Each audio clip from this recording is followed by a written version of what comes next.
I think a lot of us, from afar, when we see child performers, we get that depiction in the media of this like reckless, entitled, quote unquote, narcissistic young person.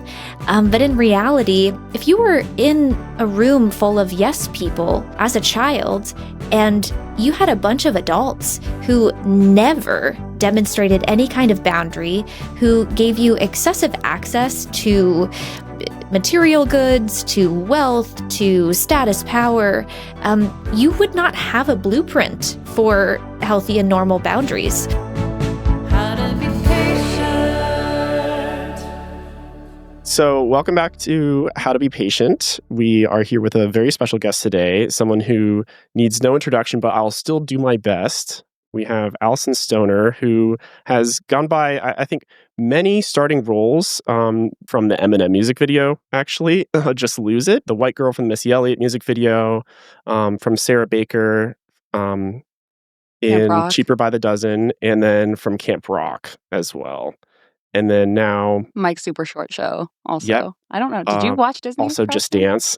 I didn't watch Mike's Super Short Show. Step Up, not Just Dance. Oh, just... Wait. That was the game I played. From the Wii game, Just Dance. So, but anyways, Alyson, thank you for being here today.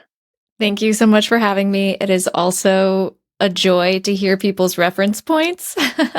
And I have to give you credit, Preston. You accidentally told the truth, which is that I did collaborate with the Just Dance video game many, many years ago. So it was just a second life in the digital influencer space, which is a whole story in and of itself. One thing I really loved about reading your book was kind of seeing that you've been a fixture in my social media or like entertainment diet my entire life. And I think a lot of it I didn't realize too. I was like, oh, this is you here in this video. And then like I'd be reading a chapter and like go look up the video and like immediately see what your dance looked like. And then another thing that I was familiar with. So it was kind of like I got to relive my childhood, the way I experienced it through entertainment alongside your book. So that was a lot of fun for me.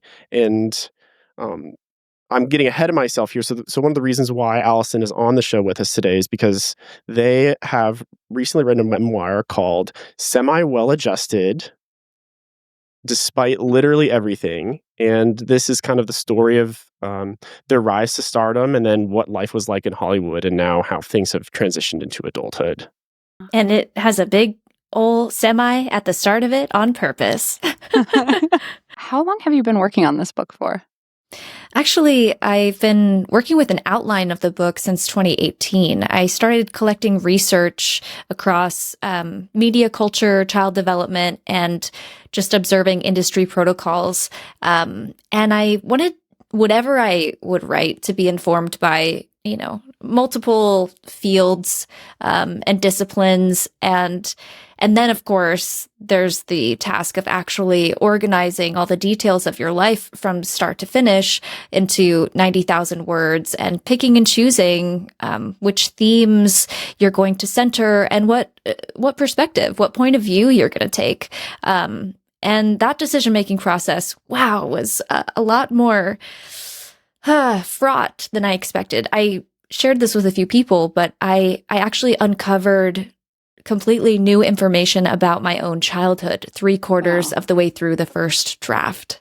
Wow. So I had to re-examine things. And I connected dots differently. And in fact, now it feels more like a living document than something that I had long reflected upon and was ready to pen. So I'm pretty nervous that this is now in ink. It is no longer living. It's got a permanent footprint of a sort.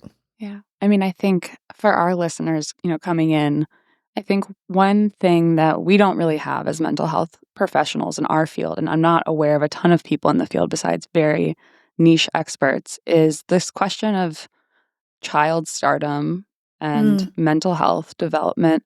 Especially as child stardom, I think over the last year, the conversations around what abuses were happening that maybe the public wasn't aware of, as well as what it means to be a child star in a social media age, from family vloggers all the way to children having pictures of them put online or kind of having, for every family vlogger there's got to be many people who have maybe tried to do that and put media out about their kids.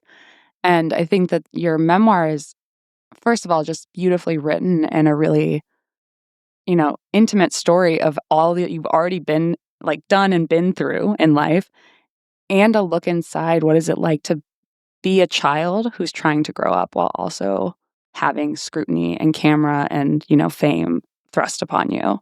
Well, you're bringing up a really salient point in that the funnel for, the number of children who are experiencing this kind of publicity or visibility is now substantially broadened because of the digital landscape. And just like kids getting into the entertainment industry who are not provided any kind of resource or onboarding manual that lets you know this is what you're getting into, the digital landscape doesn't have the ubiquitous digital literacy course that we're all taking. And so you've got parents who perhaps mean very well when they post this adorable photo, but they're not versed in what it means to share data, what privacy issues might surface, what it means for their young one to, desire to be able to express themselves without being permanently relegated to that embarrassing photo every time, as they age and get older and want to look cool in front of friends.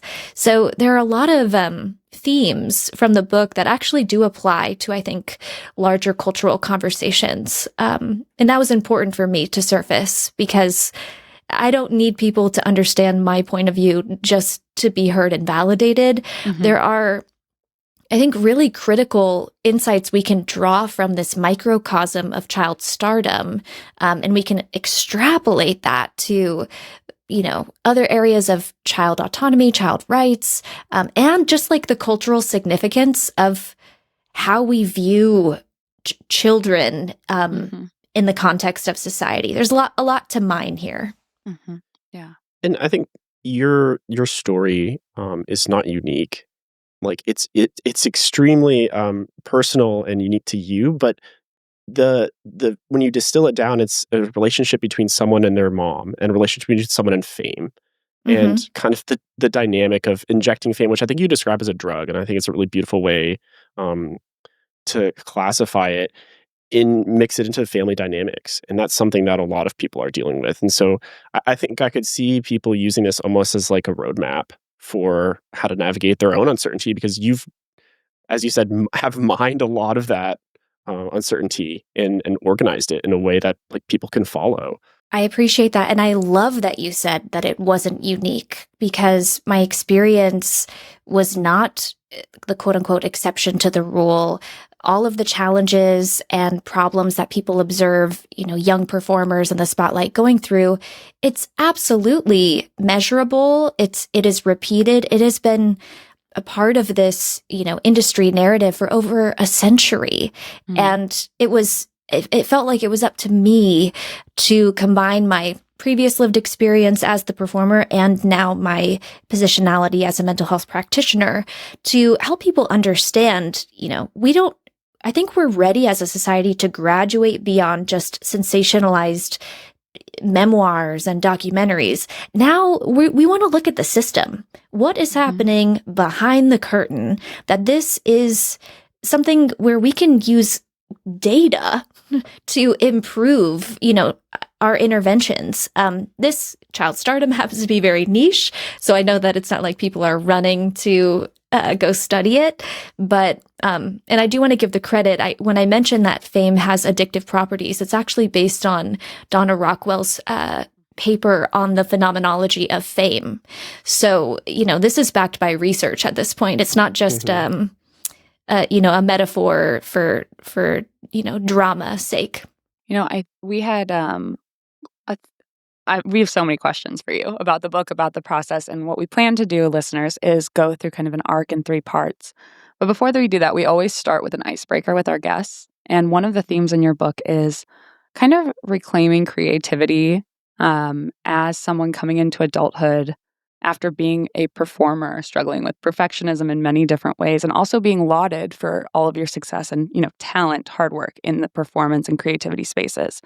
And my account name on TikTok is Bad Art Every Day, which is a glib reminder to myself. But with this creativity part of your book, our icebreaker is, when was the last time, or what was the last like creative thing you did or bad art you did that was just for the sake of creativity itself? Do you not like that question? Those And you listening, want we me just had to, a well, you want me to talk about the mess, and I appreciate that. There's going to be plenty of it in the book, so might as well warm you up now. Bad art that I made. I have a loved one who had a birthday, and it's been years since I have been in the studio writing music. I stepped away from most parts of the industry on purpose, and I'm mostly grateful for that. But in this case, I remembered that music once upon a time was a way to articulate something that I didn't feel my, just written word or verbal communication could accomplish. And so for a loved one, I wrote a song for their birthday, and I tried to sort of distill the big events that had happened in their life leading up to that point, and paint the second verse painted a vision of what the coming years could look like now that they're making all of these wonderful changes.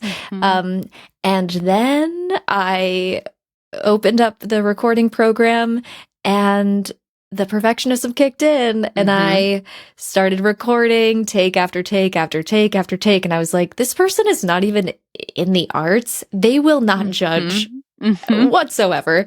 And I ended up not sharing it with them. I sang, bits and pieces of it for them. And then, I think their birthday just passed again. And I thought, do I need to follow through on this? So that's kind of like, it's swirling in the back of my mind. At some point, I would love for them to hear an imperfect song that is full of love and appreciation for who they are. I love that. And I also like this tiny vignette of being connected. I think that art as a gift is like such a way for people as adults back into their creativity, because they're like, I'm just doing this because this person will like it. Like, I'm making this cake and I got too into it for my friend. I'm doing, you wrote a song, like, and then the second part of that vignette is the perfectionism coming in, and that can, not just for people who've been professional performers or are professional performers, but for all of us, where it's like, well, who am I to take up space in this way if it's not perfect?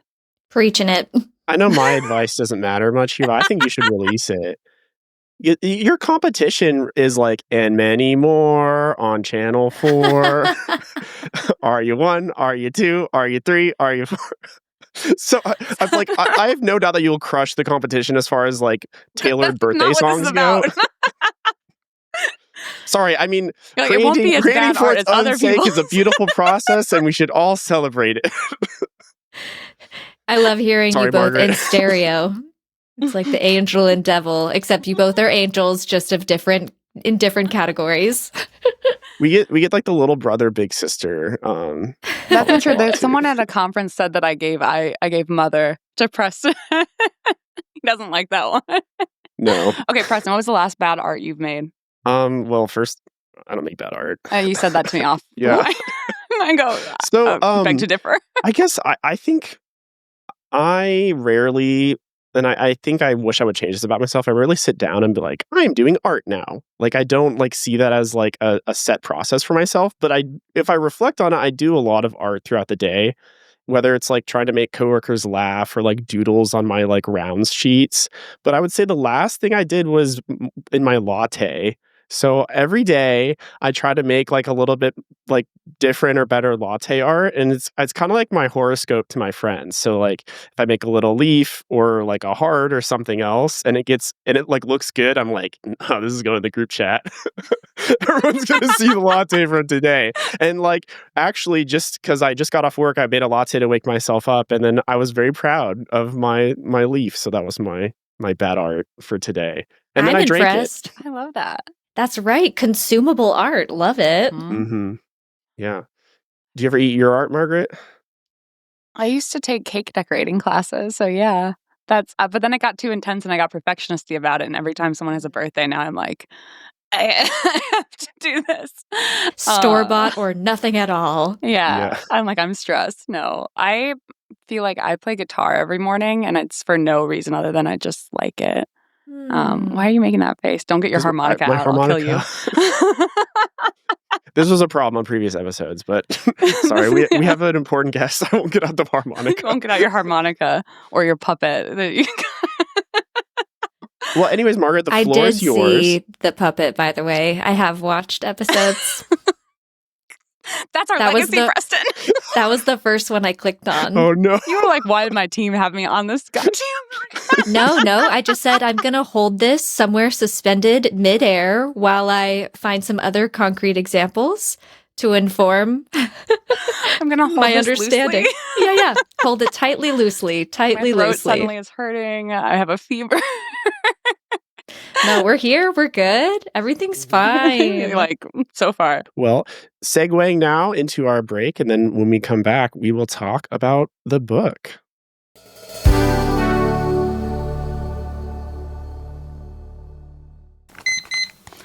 Hey, Preston, what does this sound remind you of? Oh God, it makes me think about being on call. It's the pager. Okay, well, it's not my pager, but it is equally stressful and is the timer I use for studying. Oh, we got a Pomodoro queen over here.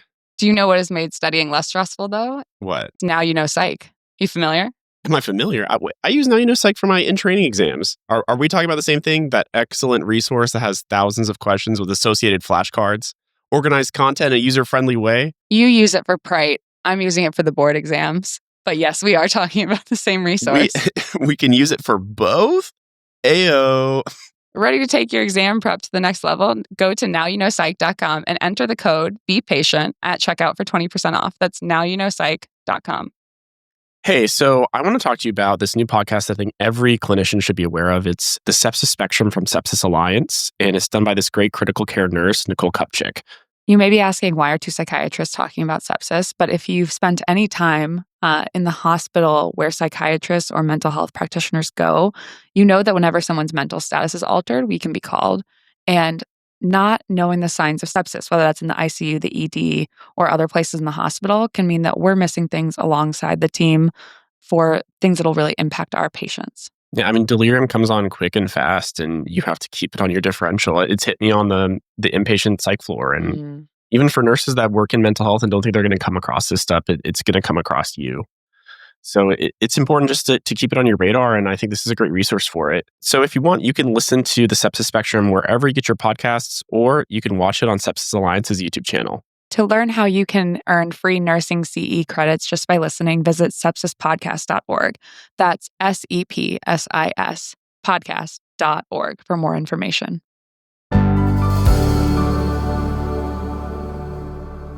And we're back from our Jaws break to talk about Semi-Well-Adjusted despite literally everything. So as we kind of flow through this first third of the book, which is really, Alyson, your adolescence. And I think you started performing at this IMTA convention in New York at age 6, if I remember that correctly. Mm-hmm. So I'm sorry, Preston, I'm going to correct you. It's early childhood years, not adolescence. Early Sorry. childhood years. Just to ground people. So like we meet you in the book at like 5 or 6 years old. Yeah. Margaret's going into fellowship in child and adolescent psychiatry, so she's just going to dunk on me for this whole part. Actually, Margaret, why don't you lead? I just don't want, if I was listening to the expertise. podcast, I would be like, okay, they're a teenager when we start, and you're not, you're like 5 or 6. Very true. I guess we've talked a little bit already in this episode about your story, but I wonder if you want to start just by giving our audience who maybe are less familiar with your work or who were not raised on the Disney Channel in the way that Preston and I were, kind of, do you come from a background that was in Hollywood? How did you end up in this world so young? I'm sure it's hard to summarize that in that quick of a question, but just to ground us, how you got there. Yes. And first and foremost, I never expect anyone to be familiar with my life or my work. So in a nutshell, I was born in Toledo, Ohio. Think flatland, cornfields, folks playing euchre or rummikub in the den or on the lawn, Jeopardy or Wheel of Fortune on TV in the background. I'm eating SpaghettiOs and buttered toast for dinner. Toledo is very much a city of industry. It's referred to as the Glass City, and my parents and guardians worked at the glass manufacturing company. We had absolutely zero affiliation with Hollywood. And I was enrolled at a regular, dance studio when I was 3 years old, likely because my older sister also attended the same studio, and it meant one stop instead of two for my parents. And at 6, I attended this convention called IMTA, where I met with agents and managers during a week of competitions, including acting, dancing, modeling, etc. Now, like I said, we had no connection to the industry, and at 6, I had no concept of what a recruitment center was, but they were funneling young people to Hollywood. I didn't know what Hollywood was. I didn't know what fame was. I didn't dream of stardom, but upon a very brief trial period, I went on several auditions and I ended up booking some jobs quite early. And so that simply, it microwaved the need to ask a lot of questions like, are we going to uproot the family to Los Angeles? Will Alyson stay in regular school or need to be homeschooled? Can we afford these expenses? Which parent will be on set with Alyson around the clock? So over the subsequent years, I ended up working on around 200 films, television shows, music videos, commercials, all very embarrassing things that hopefully no one ever sees. But some of the projects included, Camp Rock and Sweet Life, Phineas and Ferb, which is now back for a new season if you have young ones, or if you like it yourself. We welcome everyone. And films like the Step Up series, Cheaper by the Dozen, and Dancing with Missy Elliott. So all of this happened before I could understand or legally consent to any of it. We'll put it that way. So when I was reading these first couple chapters, I noticed I see like you and also like Alyson in the book as a character. I'm like, you kind of realize that you're the same person, but you kind of wanted to make your mom proud. Seemed like the primary driver. Like, mom could be prouder if I had gotten more recruiting calls back from this initial IMTA convection, or mom would be less disappointed in me if I booked more auditions. And then I don't know if I pinpointed this, but at some point between like ages 6 and 9, there was a transition from, I just want to make mom proud, I just want to like defuse conflict, to this is my dream, or I'm taking ownership of it. Do you remember like what it was like for you kind of making that transition from doing things kind of to support your family's desires, to taking ownership of it?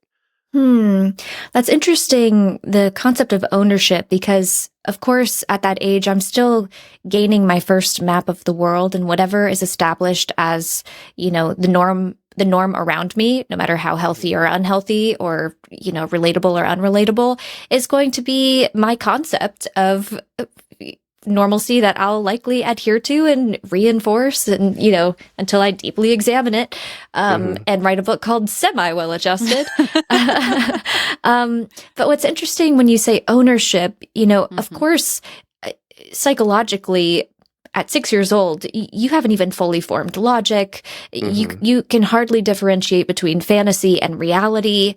And I had no understanding of the short and long-term implications on my development and the disruptions that would occur in every aspect of life, from education to finances to family dynamics to, the public persona and so on. So I think maybe more so what happened, or how I understand it so far, is that my sense of identity was subsumed in my caregiver's identity. And if mom said this is a good thing, and if all of the adults around me said this is a good thing, then that was all the confirmation I needed to absorb it and reify it.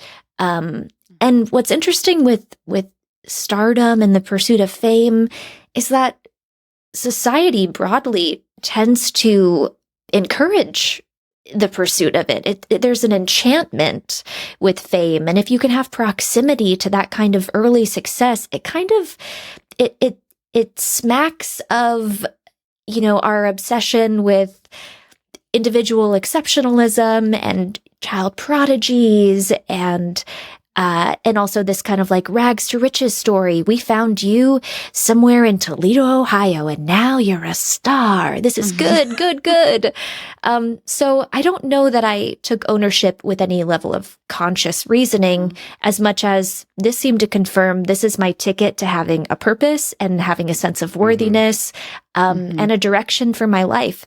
Now, what it started though was this really, it was such an extreme rat race, and the standards were just so beyond what you would see in like, a local community theater program, where if you had, a group full of young child actors in a room together, we would already be worrying about our next career milestones and things that most 30-year-olds aren't even thinking about.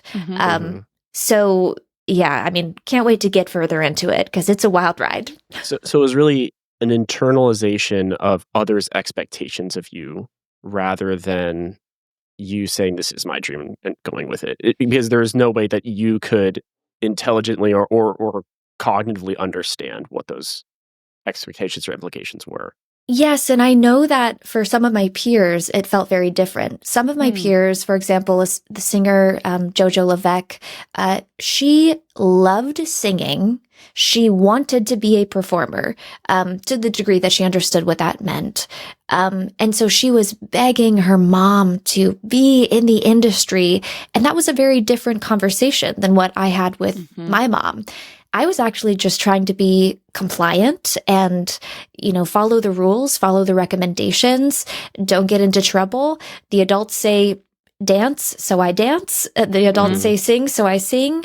And I didn't even ask myself what I quote unquote wanted until many, many years later, decades later. I say you reflect on that later in the book and kind of say, you almost go searching, I think, in therapy, but also in self-reflection and reconnecting with your father of, was this in me? Like, was I this driving motor? And maybe also having had peers that did have that, maybe their parents were the ones being like, hold on, right? Like going back in time and trying to figure out amidst this landscape, was I the reason I was there? Like, what was that? And that confusion of trying to parse apart 6-year-old you and what they wanted, and then what parents wanted, and how that environment was navigated. And this age, so in the Erickson stages, it's school ages 5 to 12. And I didn't name them, so I don't like the name of it, but it's industry versus inferiority stage. I did not name them.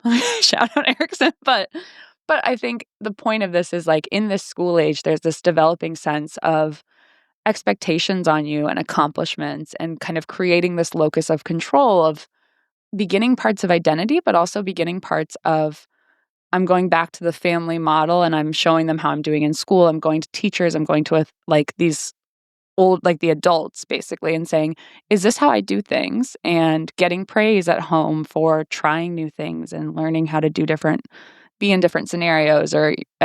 And I think what I was thinking when I was reading this book is your reflections throughout, but especially in this early period of how, exactly what you said, like your internal working model is made by whatever environment you're in. And we know that in trauma. We know that also in this setting, right? No matter what the environment is, our human minds and bodies and brains are super resilient and adaptive to the environment that we're in. And so going through this stage of kind of, am I doing well enough? Are the people who I care about proud of me? Especially when you talk about it in the settings of maybe the first few movie set or like TV families you had, how much it became that you were also looking for that, making sense of yourself as a school-age kid, not just in your own family, but also in these quick-paced kind of families you would have on set. And what you would get from that, but also the pain of having those end quickly and unpredictably. Yes. So you mentioned a number of things, and I actually want to fill in maybe the gap on some developmental disruptions before this phase.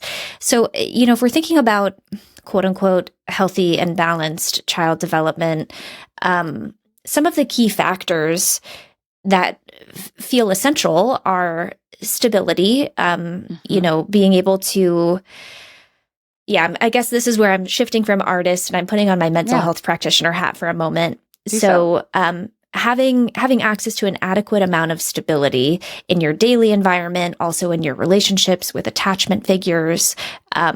I would mention the importance of consistency and routine. So, being able to have enough structure or the ability to rely on enough factors in life that you could manage a few unexpected surprises and a few challenging moments, still knowing that tomorrow we can return to some semblance of calm.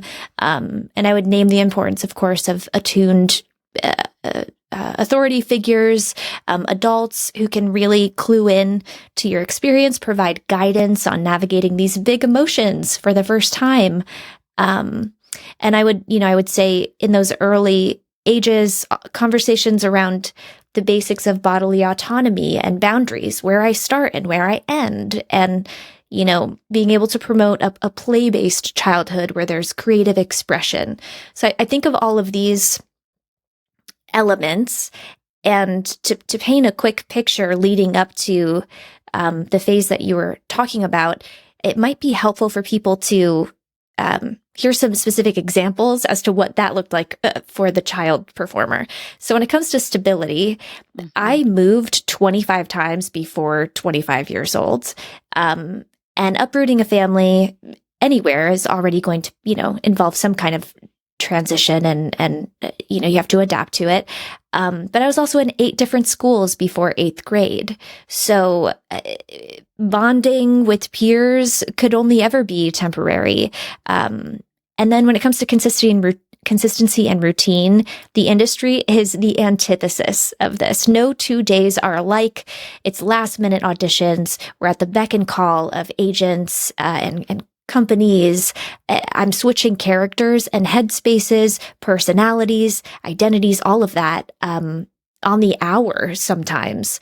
And then when it comes to emotionally attuned adults, well, I was commodified as a product, so I wasn't there to have adults listen to me and hear my needs. I was there to serve their mission and help the project be successful. There were, 15 representatives who relied on me to work and therefore make them money on commission. So a lot of implicit messages absorbed there around like financial responsibility.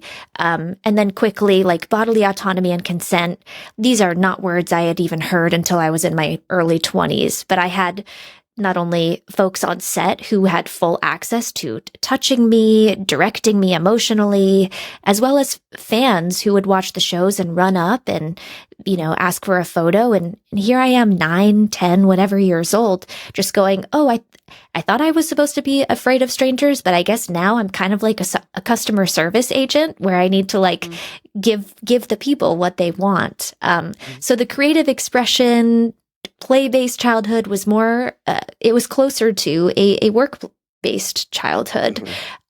So then all of that leading into what you're sharing around the expectations, the pressures to accomplish things, to prove yourself, to find yourself. A few memories that come to mind.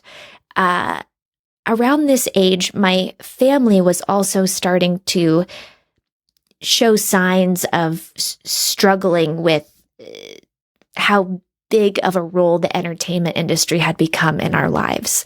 It meant that my sisters didn't get time with my mom in the same way, and I can remember the guilt around that. But career-wise, as I mentioned before, child actors have a very compressed timeline where 18 is our expiration date. So by the time you're 12, you're already trying to think like, how can I secure my place in future Oscar-winning films? And if I'm on Disney right now and no one is going to take me seriously, like, how do I find that indie role that shows these other colors and capacities and whatever? So there were a lot of pressures around being a role model at the same time as being the child themselves just trying to learn things and, wanting to make mistakes, but having actually, being surveilled in quite intense ways. So I shared a lot. I'll pause there. What comes up for all of y'all? So we traveled a lot for soccer when I was a kid, and my sisters would like complain that they didn't get enough attention because of that. And so I remember I know we like talk about your story not being that unique. But even like me and this like my sport at 14, I was like, why do I feel like all these like similar parallels where it's like, okay, Preston, like we're traveling all the way to Arizona for your soccer tournament, and like Heidi doesn't get to go on her trip because of you. You better like perform. Like I would feel responsible for like doing well in soccer or like making it worth it for everyone that their vacation got derailed. And so I think like, as I was reading these kind of pressures you had, it just felt like a version of like my life just multiplied times a million in these like unrealistic and like tenable ways. Yeah, absolutely. I think the part that you mentioned around the scale, the degree, is important here because your experience with sport, it for everyone, it's a balancing act. You've got kids who have multiple interests, or you're trying to provide XYZ exposure to life experiences. And while we do have some, more universal or general overlap, then we have to ask ourselves, where does it differ? And what are the unique needs that you had that I did not have? Because maybe I had access to other support systems that you didn't, and vice versa. What are the unique factors of my life? And, in my field now, I'm thinking, and what are the adjustments we need to make in advocating for better protections or, policy reform so that we can address where these things are truly just out of balance. Do you think there's a place for child actors to have balance? I know you discussed some kind of ways that we could improve the industry in your epilogue, but I wonder, like, is this always just almost going to be like a pathologic condition? As it stands, unfortunately, I am not confident that child performers can experience healthy and normal development. Sometimes I refer to this research on fame. We mentioned early the phenomenology of fame and having addictive properties. There's also research that shows the experience of fame can shorten someone's lifespan by 12 to 14 years and increase their chances of dying by suicide by 3 to 4 times. And so this, when we look at the kind of toddler to train wreck pipeline of child performers, as I call it, and we see this repeated pattern of, decimated fortunes and psychiatric hospitalizations and, tumultuous relationships. I'm not convinced that as the system stands today, we can deliver a healthy experience. I do think there's room for intervention, for improvement, but more harm reduction, really. Well, yes, and I would say we would need to provide the guardians, of course, with some upfront resources and ongoing guidance. And I think you could potentially interact with the industry with very specific limitations. So maybe if the scope is small enough or infrequent enough, that's as far as I'll stretch. Otherwise, I'm like in full support of community theater, non-commodification of children. Love and that. It's simply, yeah, I mean, it's based on my research and lived experience with just observing my peers. I'm like, y'all, I promise you, if I see a way for this to be done successfully, in air quotes, then I'm all for it. But Right.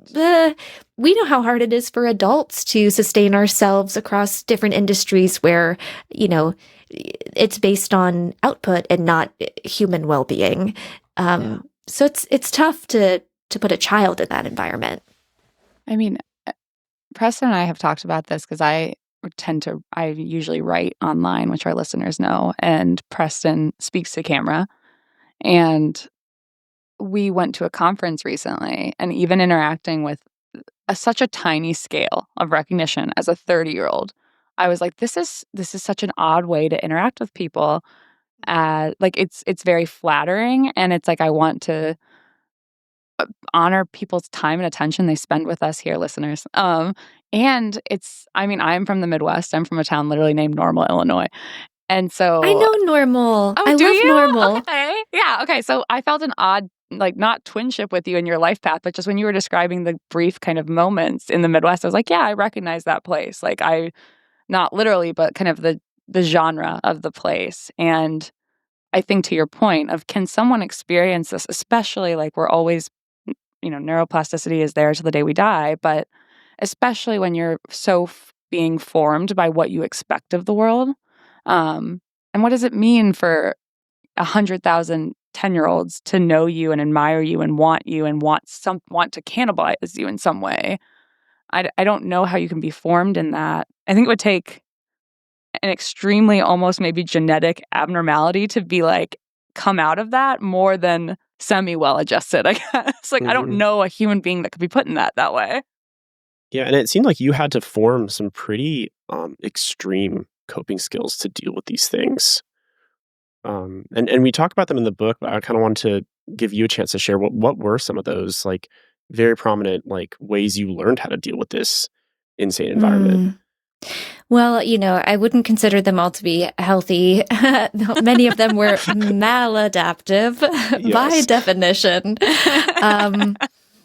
And I think one of the tricky parts here is sometimes, as young people and as adults, we're rewarded for traits and habits that are, celebrated in society, but maybe if we really were to dig deep, are coming from a place of fear or survival or, trying to cope with something that feels like it's too much. So, absolutely fell into the category of overachiever and perfectionism. But I also became quite obsessive about food and exercise, which did lead to the development of multiple eating disorders. And that, again, was actually kind of upheld by the standards in the industry. I was mostly encouraged to uphold the beauty standards and the physique that, would frankly cause all of my, peers watching to go buy whatever the latest diet and fitness related product was. Of course, I didn't understand the role I was playing at the time. I just felt pressured to adhere to it. But I would say, the labels that were slapped on me later included generalized anxiety disorder, some OCD tendencies, all the fun kinds of intrusive thoughts that can come with that.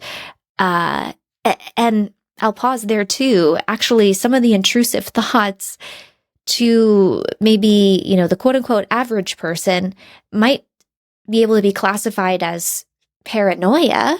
On sort of unfounded or illogical. And yet in some of my lived experiences, my fears were based on the fact that I actually did have stalkers following me. I did have kidnapping plots set up. I did interact with adults who would hold out sheets of paper, have me sign them, and then go sell them, and sometimes put my face and body on pornographic images and videos. It was like anything that sounded absurd was actually in the realm of possibility in the industry. So, I would say largely my coping strategy was any form of dissociation and avoidance. I had lived neck up. I was not able to be embodied. That would have been just so absolutely overwhelming. There was no time to process these highs and lows. There was no quote unquote safe place to do that. So yeah, I shut off my awareness of my body, unconsciously, of course. And it stayed that way until my body started screaming at me in the all too familiar pattern of aches and pains and health issues. And the return to the body really, I think, is one of the primary through lines of not only my life path, but now, my work in the mental health field and what I'm hoping to offer moving forward. There's a grief in it that the kind of original talents you had of maybe like dance or movement or performing are literally embodied, but I think they're also such empathic things when they're done well. And to have that capitalized and taken from you, and also I know there are moments in the book where you talk about like there are some, happy moments interspersed throughout it all of like, wow, what is this that I'm doing? What is this, being on a tour, all of this stuff.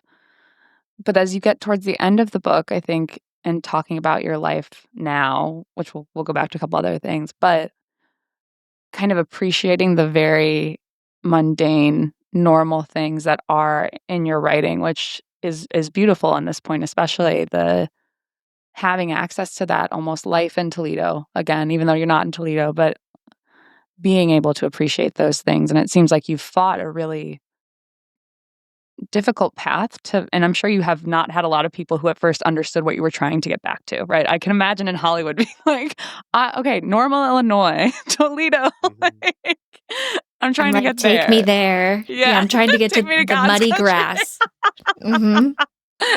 I know. I felt like I saw you follow this hero's journey. I don't know if you see it this way, but it was like the descent into Hollywood and fighting the demons around there. And then you had to reascend back out and find normalcy again.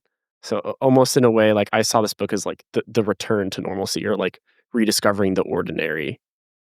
And it's like you kind of go into this place where I love this quote you had in the book, which was Hollywood is one of the only places where you can die from encouragement. And I felt like that kind of took a couple edges right there, because I think when you said it, it was in the context of auditioning, where, oh, you look great, like everyone enjoyed you, and then you don't get a call back, and you go back the next day, and then they're like, oh, we loved it, and they call you back, and then no, you didn't get the part, or oh, the pilot's going to go awesome, then the pilot doesn't take off. But the other part of like dying from encouragement seemed like encouragement was like this intoxicating drug that you just have to keep trying to sustain yourself off of and eventually kind of die from. So I still use this hero. I guess I don't know how to wrap this statement up neatly. Well, it is interesting talking about the amount of praise that can accompany a pursuit in the industry. It is often an excessive, very effusive environment where people are just, it's thick and sloppy praise all day long, but it's not accompanied by necessarily anything of depth and substance. And or like it doesn't guarantee that you're going to be financially stable or employed or so I think there is something about seeing the traits of narcissism or narcissistic wounds that we often kind of, I think a lot of us, when we see child performers, we get that depiction in the media of this like reckless, entitled, quote unquote, narcissistic, young person. But in reality, if you were in a room full of yes people as a child and you had a bunch of adults who never demonstrated any kind of boundary, who gave you excessive access to material goods, to wealth, to status power, you would not have a blueprint for healthy and normal boundaries. And I'm not trying to blame everyone else besides the child. Of course, there's the accountability and, growing up and taking responsibility. But I do find it interesting that there's this thread of excessive access to things as the child performer, but simultaneously the excessive access from the general public into your life. I don't know how if that made any sense the way I just put it, but we get to maybe get into rooms that many people don't get into, but also the entire world gets to know everything about us. So like, wow, blurred lines, and that's a weird. And sorry, tying it back to the addiction of fame, think about then if that child then falls out of good graces or stops booking things. They go through puberty. They don't look as cute anymore, according to the standard. And now, not only are they, worried about it from a self-esteem standpoint, but their actual entire worldview will be shaken to the core when they realize, oh, I'm just one of several billions of humans doing this thing called being alive. So yeah, it's a weird journey for sure. I don't see how you couldn't develop narcissistic organization if you're in that environment. Like ultimately, it is a way to protect this fragile ego, and if if you are kind of waddling, knowing that you could be cast aside like a commodity, which you're describing, I think I would probably develop some grandiose narcissism, and that would be the only way I could survive. Right. It's such an interesting interplay of being cut down and, criticized constantly, but then also being beefed up and propped up on a pedestal. You have to think you're better than other people. Oh, well, that's actually, I love the point that you're making here, because that was actually something I struggled deeply with in the industry. The moment that I started making music and my team said, okay, now you have to embody the persona of a diva, and you have to convince people to open their wallets and spend money on you as a fan. I cringed. I was like, this is all based on an illusion. This is, we all like, know this is an illusion, right? Yeah. And I didn't want fans. I wanted community. I wanted to see eye to eye with people. I wanted real connection, and that's absolutely not the pathway to quote unquote stardom. So, I was a bad star from the get-go. It was inevitable. And I'm actually grateful now that I finally let myself just like walk away. But I really thought for a while that was the only path I was supposed to be on. Ugh. No, thank you. It's almost like I think it's important maybe that there's this part of you that was like a bad star that went through this and had this, cohort that we witnessed out from the outside as kids. And now the part of you that was maybe there from the start that made it be like, okay, maybe I shouldn't stay in this forever, is the part that can help you look at it without falling in love with it and say, how do we help change this so that the people who are maybe more actively intoxicated with this industry, you can maybe ask questions because you're not as in love with it. But you're also not totally outside of it, right? Like, right. We can't look at it and be like, yeah, it sounds bad. Like, we don't know. We've never been in it. I've never been in it. Preston, I don't know if you were like a Gerber baby at some point, but I don't think it was chance. I feel like in psych, a lot of people that like start on other specialties and then find their way into mental health had this like voice that was like, but to what end? Like, what am I doing for the good here? And I don't know. It's funny that you say you're a bad star, and I think it's because you had this other like moral part of you that was questioning and pulling yourself away. I think that's what I saw in the book. On this. Yeah. Fingers crossed.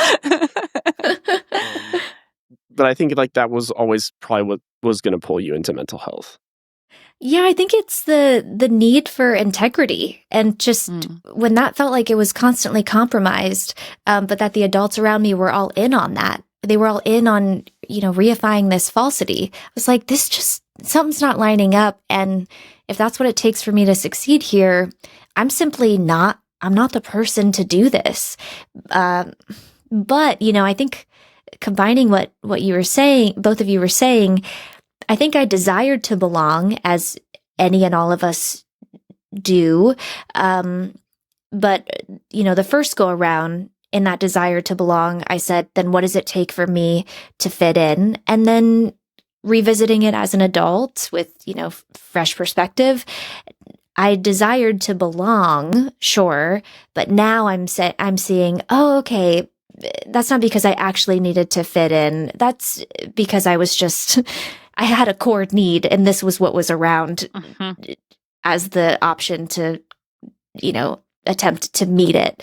And so that sense of belonging, in truth, for me, absolutely happens in like a research lab with a bunch of people talking about whatever latest article just came out, like bone dry research. That's where I'm at. I have no interest in watching movies or being on a movie set unless I'm the mental health coordinator, which I now thankfully am. So yeah, so cool. It's just, different positionality. I mean, when you're being admired, you like can't be loved at the same time because there is a difference in position. Like you have to be the same. And in the research lab, it's even if there's like a leader, and certainly research is not free of this, but that it's like we're doing something together, and there's not as much of a hierarchy or an observing part of it. It's like we're all. I mean, for my own research meeting, I come in looking like who did it and why, and like. But it feels like you're doing something together, which it sounds like from your experience in Hollywood. Sometimes it would feel that way, but the sense of competition and the ephemerality of the work and staying power was always kind of knocking really loudly at the back door. Right. And I think that feels industry agnostic. It feels more like a reflection of, capitalism, individualism, all the isms. We got lots of them that we can look at. In fact, I'll wait and withhold. But I do have a question for both of you that if there's time for, I'd love to ask. Yeah. Okay, we're going to take a quick break because otherwise Rob's going to be mad at us. Love you, Rob, our producer. And we'll be right back.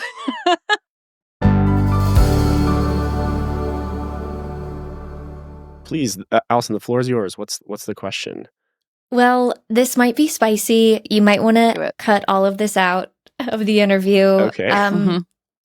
But I do wonder how you all approach the reality of the mental health industrial complex. And when I use that term, I'm referring to the systems and institutions and industries that profit from, the diagnosis and treatment and management of mental health conditions, but in ways that often prioritize profit or social control or institutional power over actual healing, justice, root cause solutions. I'm curious in your work where you feel located in this conversation. Is this something that you actively resist, or something that you try to just be mindful of, or what do you do with all of this information? Because people need tools, they need support. It's super important that we do this work, but of course, like these other isms overlaying have a lot of spice to them. Thoughts? So it immediately makes me think of that. I think it was an inpatient hospital in Michigan that was for profit, and they were kind of immorally mislabeling people's charts and keeping them in the hospital longer so they could bill their insurance for longer periods of time. And these are patients that were being held under order of protective custody or against their will, emergency detention, whatever kind of rules there were there. And I'm like very aware of that. I'm very aware of the kind of the anti-psychiatry things, and a lot of people kind of comment that on our pages that we sedate people for profit, or that we're kind of doing these things to propagate mental illness. We have to force people to come back for treatment and things like that.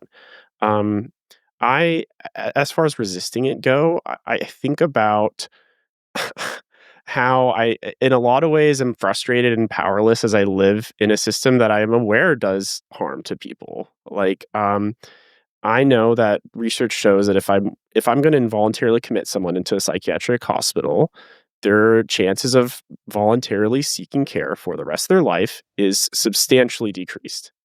So if I'm worried that they're suicidal now, I'm hurting their chance of ever seeking out a therapist ever again. So I'm aware that like there's potential to do both damage and harm reduction here. Whenever I am like stuck in this scenario where either I have an attending telling me to go a certain way or a hospital policy, I just try to say like, what does this person actually need in front of me? Like, how can I actually help them? So a good example I had the other day was this patient who they were labeled with a psychotic illness, and I thought they had this illness, but when I asked them about it, they said, "Oh, I don't believe in any of that stuff, but I just take the medicine because it gives me disability." And I was like, "All right." You know, like I think you're hallucinating and I think you're responding to an external stimuli, but if that's the kind of the charade we're working with, I'm like, I know this person's unhoused, and I know if I just try to like go along with it, like the best thing for your mental health and your safety is that you get this disability check and it gives you some form of stability. So if that means that I can like pull these levers within the system to ensure that that is in place, I'm not going to pin you down and like have a nurse inject antipsychotic into your arm because I need to treat your psychosis right now. I'm aware that that's not being treated, but like how I can actually help you is just to like get you food and like something tomorrow. So I guess that's how I end up like jockeying a lot of these situations. And I'm like, well, this is what big hospital would want me to do, but Preston thinks this is the way to help the person in front of me. Does that kind of like answer your question? Yeah, absolutely. Because it is such a complicated reality for any and all of us who are wanting to support humans, but you're playing within the confines of systems. And wow, like so many legal parameters as well. Even if the human in front of you says, no, no, no, this would be helpful. And you're like, I legally cannot provide you with this, but I can give you this other menu of options. But Margaret, I don't know if you had something you wanted to add.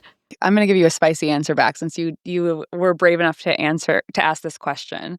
I will say the part of the internet that I'm on, in addition to the work I do, so I'm in perinatal and then child psychiatry, which is under, I don't like the word attack, but is under Fire. under fire, yeah, with the current kind of thinking on that like children are overprescribed medications, and therefore if you talk about children, then if we ever put limitations on that, then it's also going to impact pregnant women or postpartum women who are breastfeeding. Because if we limit, say, like children can't have this, I don't think we're there yet in terms of the world, but I also think things have happened in the last 6 months that I did not expect. So I say all of that to say, I think there is a lot in the kind of wellness pipeline that agrees and can kind of take this valid critique. Psychiatry has got a history that we won't talk about right now. That is Right. I think it's very important that all psychiatrists are aware of the history of how we got here and all the ills our field has done. And I think we have a lot of examples in the last 50 years in the US of not thinking through questioning the mental health system, it getting defunded, and then seeing the consequences later. If we're talking about like deinstitutionalization, which on the outset sounded great in like the 70s, and then that funding went nowhere for the mental health. And I guess the only other part I'll say is when we question these systems, which we should all the time. I also have an ethics background, so that's where some of this is coming out. But Love this. we should question the systems, but we should also ask if we're thinking about the most vulnerable in our populations, where do these questions lead? And so while I think there's been a lot of destigmatization of affective or mood disorders to some extent, the severely mentally ill are still very, very stigmatized against and not fully supported. And so when we say the like mental health industrial complex, what I worry about is less like, I mean, my patients know that if my patients, they know I'm going to push them and be like, anxiety is a feeling all of us feel, and how can we be warm and kind and self-compassionate for it, right? But I worry that when we push back in that way in the current vein of it, in terms of like psychiatry and mental health, I've heard takes online that are like, doctors prescribe SSRIs because they want you to be dependent on them and they want you to need a subscription model. And the actual last thing I'll say is the ethical decision that happens in clinic more often than not. This happens a lot in my like perinatal clinic. Someone's in a situation where they don't have enough resources. They are in Massachusetts and they still can't get a therapist. They have a significant trauma history and they already have 2 kids. And maybe their relationship's also not great or like this emotionally safest. all of those things are probably the reason they're feeling mildly to moderately anxious or depressed. And it makes sense in the setting they're in. And I say this to them. But then it becomes a question of, do I think an SSRI could still help them in their situation and settings? So all of that is probably 100 things. But I say that to say, I worry the direction of the conversation that is not here us talking about it, but is happening more broadly because it's laced with a lot of fear and conspiracy. And most psychiatrists I know who are in training now, at the very least, also are like, this part of the system sucks, and I wish that I didn't have to do this. Like, I hate restraining people. I hate sectioning, or sectioning is what's called here. So I just worry where the money will go as we publicly question this for the people who are the sickest. That's a great point. And yeah, the need for nuance is not necessarily our current landscape's strength. So yeah, it can be quite divisive and can be quite binary and just like, well, let's flip this switch on or completely off. What do you think, though? Like, what do you think? Yeah, so what is your kind of like niche in the mental health field? And I guess like how do you fit into the industrial complex, so to speak? Yes, yeah. Where are you located? Don't just call us out. Or are you on the factory floor? Yeah, which part of the... Right. Yeah. I went from one assembly line to the next. I would say, so my training started in trauma-informed somatic movement facilitation, which I know I already just lost a handful of people who are like completely anti-somatics as a legitimate field. But from there, the direction was interpersonal neurobiology, of course, like lots of different kind of psych first aid, mental health first aid, suicide prevention.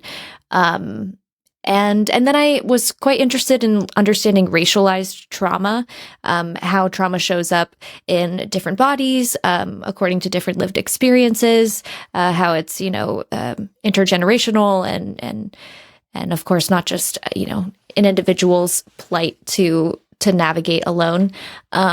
So I think as I continue training, and yes, now mental health coordination for productions and sets. So working with young performers, actually performers of all ages, as well as working with the production teams on what it means to ethically portray depictions of mental health conditions, which I love that aspect because we get to observe, what are the harmful stereotypes of living with schizophrenia, and how can we make sure that we start to reduce the number of, those appearances across media and make sure that, how many times has the trope been that like the person who's mentally ill is the perpetrator of harm when we know statistically oftentimes they are the victim of crime and not the perpetrator, and all the things. I feel like I'm probably preaching to the choir.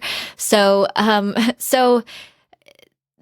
in all of my training thus far, what I've also come across is the need for decentering solely Western biomedical frameworks as the, be-all, end-all solution, and also making sure that I'm aware of the carceral logic that can accompany some of our approaches to intervention.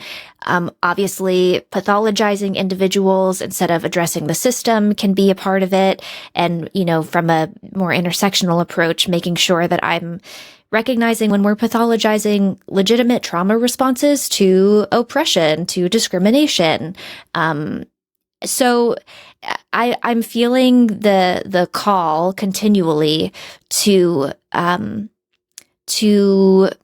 fortify my initial training and education with more global understandings of healing, well-being, human flourishing, making sure I'm constantly fueling myself with a very diverse range of expertise. And yeah, I tend to be modality agnostic, not as a practitioner and facilitator, but as a participant. I tend to see a lot of opportunity in making sure I don't stay in one classroom forevermore, and that I make sure I go and sit in a lot of different classrooms, and that I don't drink any one classroom's Kool-Aid too much.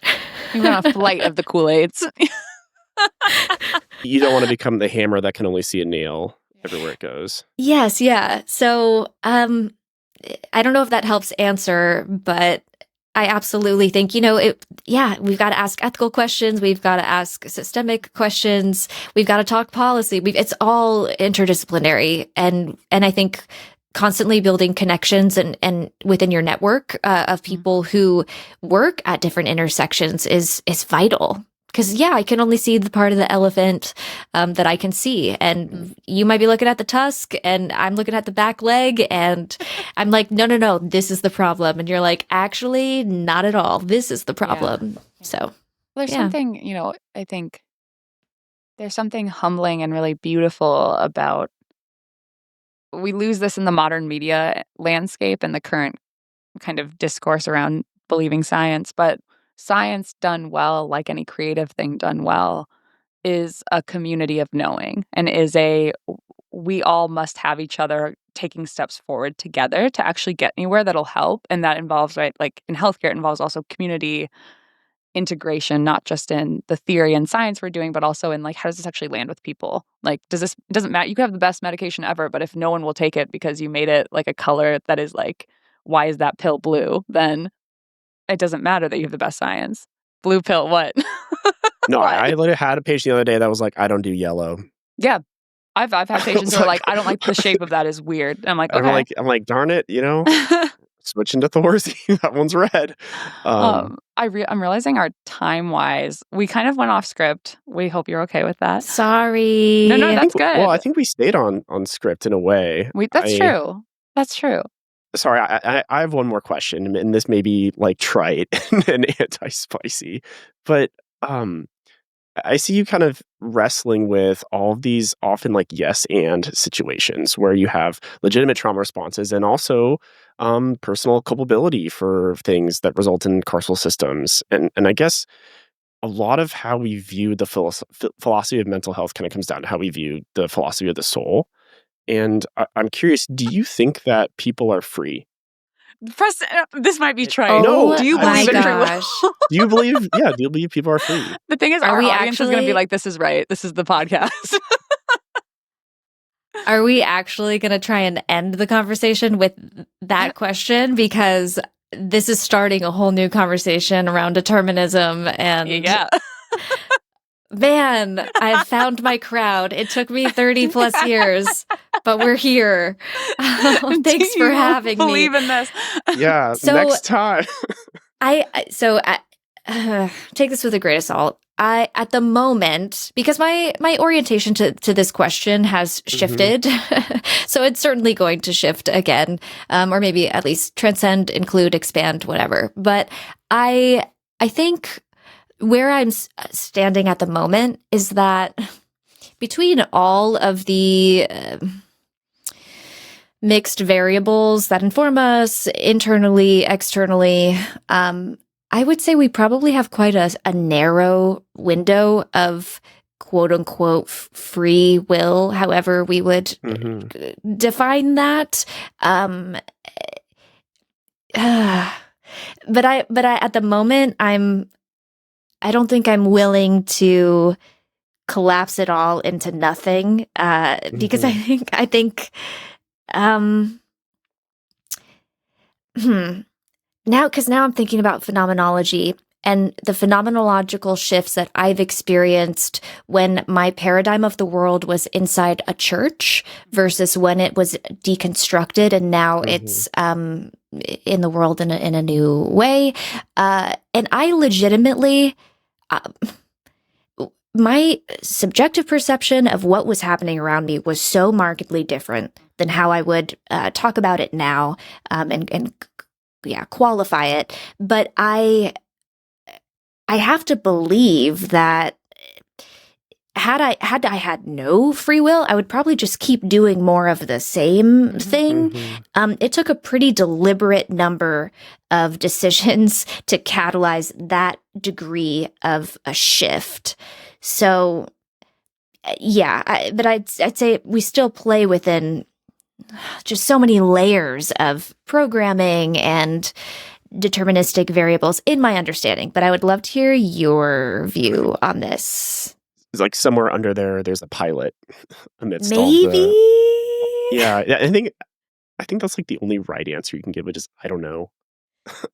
And you hope one way or another.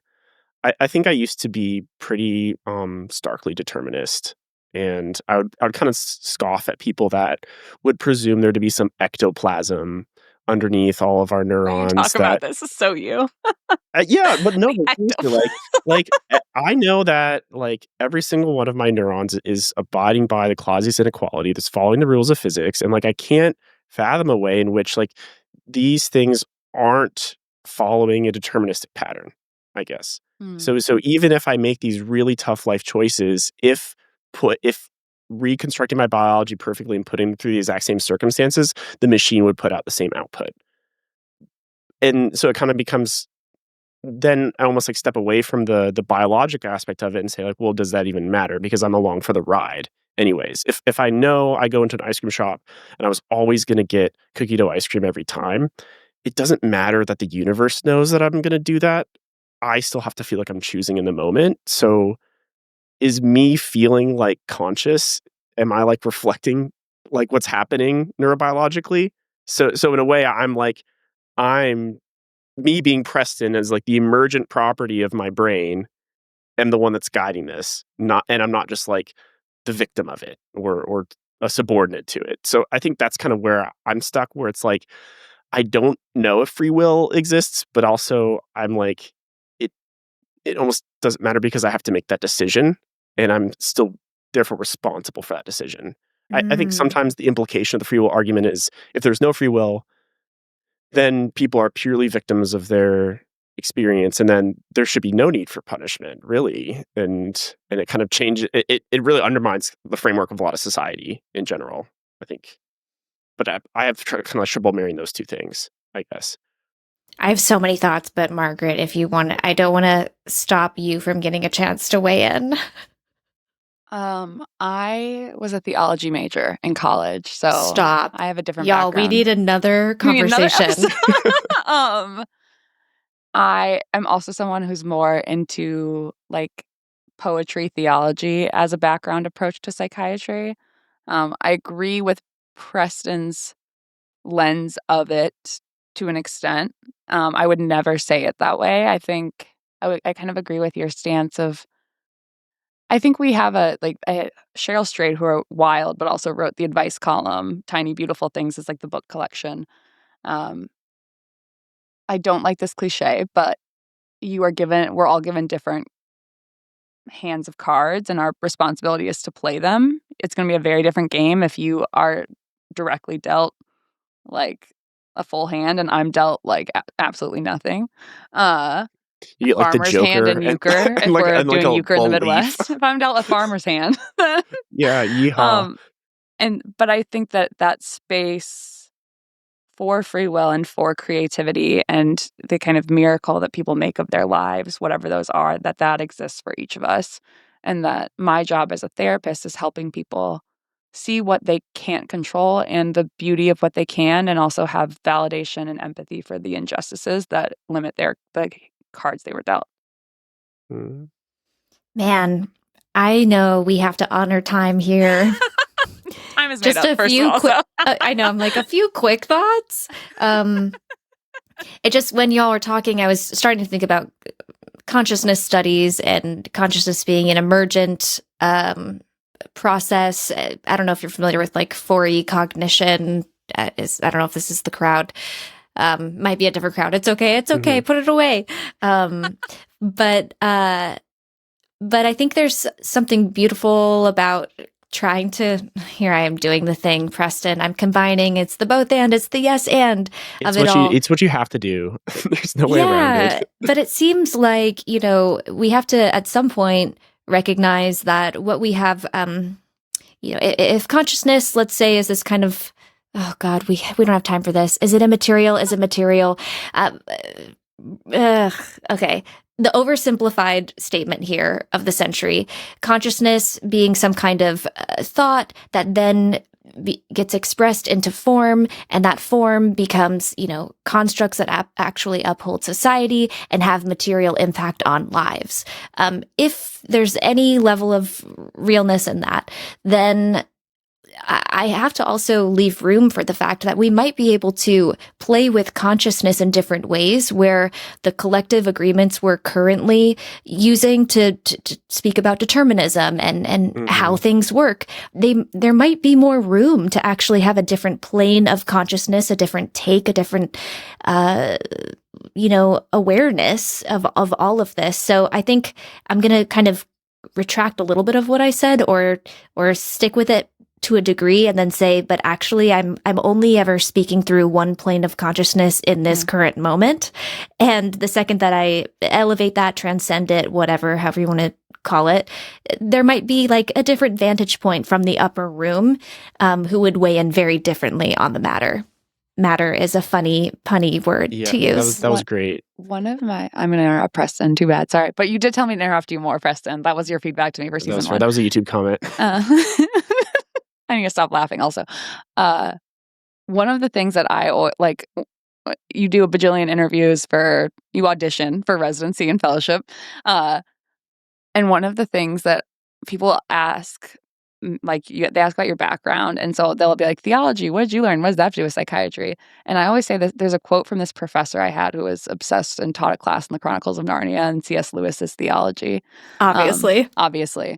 But he would say, the minute you think you have it figured out, the minute you think you have it in the box, you are the furthest from having it in the box. So if you can just get more comfortable with it, with the cloud of unknowing was the book we were reading at the time. Yes, the cloud of unknowing. Yeah. That's on my shelf. Yeah. Which is more Buddhist, no? That's not... This is Or is this Christian mysticism? It is Christian mysticism. Okay, yeah. We're in the lore, the audience. I drop one tiny thing about my back. Kristen's what the hell is that?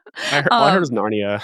But the not knowing and the being, I think that's so core to psychiatry or mental health or this, this large topic we're talking about. But the work you're doing of how can I get really good at walking a circle over and over around this cloud or, being that I'm never going to really get all the way in. I'm never going to stop walking. I'm going to die not knowing. And I do think that there is something of that in at least the current science of mental health, that can you want to pursue this over and over again and not know more, but never know all, and probably be wrong when you know more. Mm-hmm. I love that. I feel like we're drawing to a natural close, so I'm not even going to try to add more to that, other than I do think that that's an invitation we could all benefit from taking at the moment, which is, what are all the ideas that currently shape our perspective? What are, the ways that we are indoctrinated, that we get to really reflect on and leave room for adjusting? Maybe we'll only ever be semi-well adjusted, but but maybe that's all right, and we can do it together. Pre-order now. Just kidding. Yeah, I think all we can do is find a way to clear away the rubble, find what's wrong and remove it, and then hopefully that slowly pushes us towards what might be good. Yes. So if you read the book, you will know if there is free will or not. That's right. And you also discover what the greatest good is in the world. Justice is at the end, but you have to read it to find it. Until the very last page. Yeah. When will this book be out? The book is out August 12th, and my life may or may not be forever changed. I don't know in what ways yet.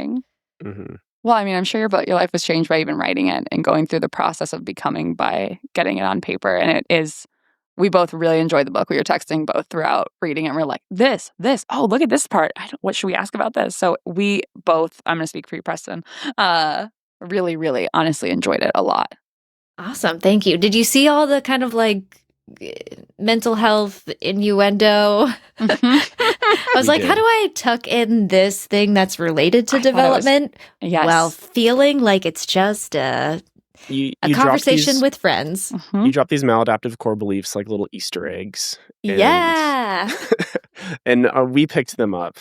and I think other Love people will too. that. I'm so thrilled. I'm so glad that I have the chance to speak with you all because, when you're promoting a book or talking about a project, you want to meet the person where they are. And a lot of people are entering this conversation through being obsessed with pop culture.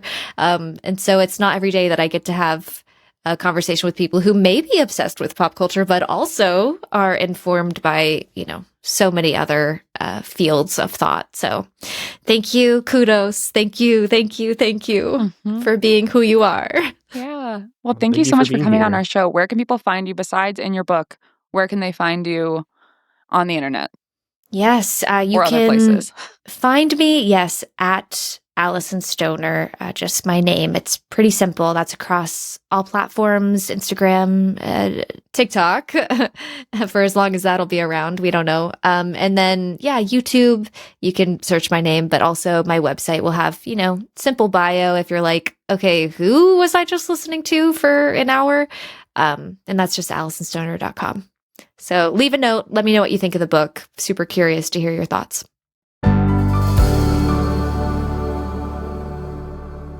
Well, we saw free will in that extra episode, so I hope you guys enjoyed it. I was like, Margaret's gonna kill me when I asked this question. I actually liked it this time. That's our growth. It's endearing to me, Preston. Look at us. Look at us. Well, I just this was a really new episode for us. I don't think Alyson was a big guest. Yeah.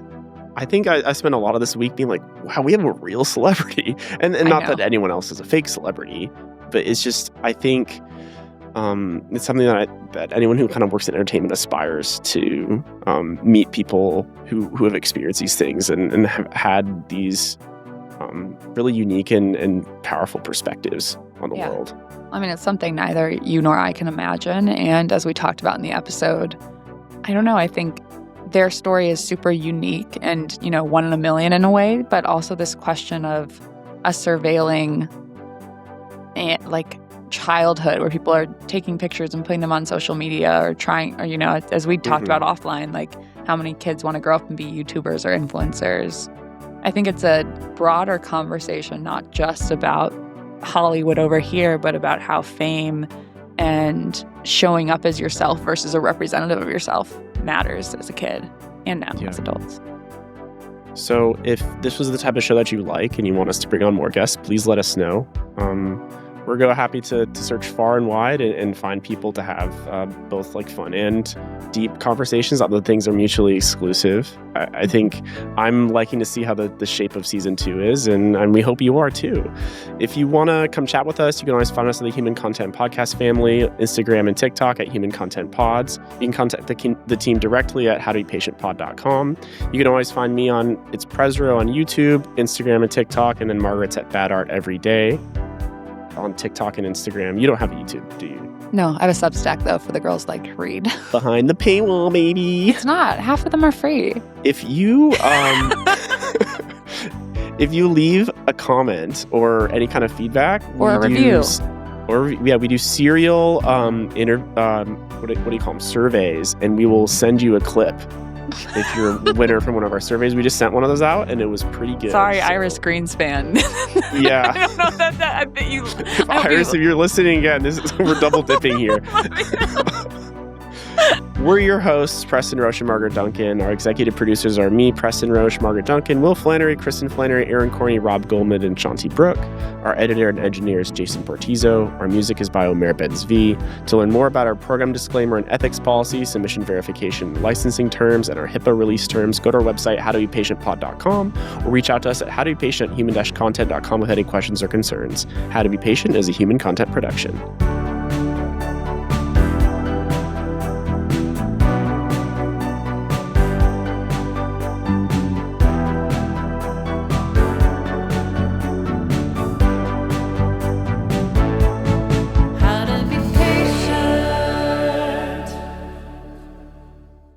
Thank you for watching. If you want to see more of us, or if you want to see, this is Lilac, she's my cat. She's going to be waving her hand at one of the floating boxes, which will lead to more episodes. Lilac, point to the other episodes. Lilac doesn't know what the internet is, but I swear they're there. They probably exist for real. But in the meantime, I'm just going to pet Lilac, and then I'm going to go dance in the background.